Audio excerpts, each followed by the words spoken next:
बाळासाहेब पिलाने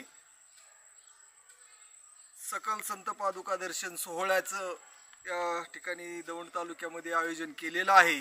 त्यामध्ये संतांच्या पादुकाचं दर्शन होणार आहे।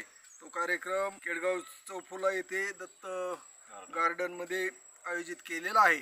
तरी आपण सर्वांनी तो लाभ घ्यावा आणि खऱ्या अर्थानं जे संतांचे वंशज आहेत असे योगीराज महाराज असतील, अमृता स्वामी महाराज असतील, एकनाथ महाराज नामदास असतील, ज्ञानेश्वर माऊली कदम असतील, अशांचे कीर्तनाचा देखील आपल्याला लाभ होणार आहे। तरी आपण सर्वांनी या कार्यक्रमासाठी उपस्थित राहावं। भाविकांच्या सहकार्याने हा कार्यक्रम या ठिकाणी पार पडत आहे।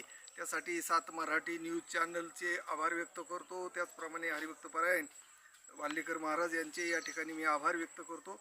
आपण सर्वांनी या कार्यक्रमाचा लाभ घ्यावा अशी विनंती करतो। संतांच्या पादुकांचं आपल्याला दर्शन होणार आहे। या कार्यक्रमासाठी सगळं हाताने सर्वांनी मदत करावी अशी विनंती।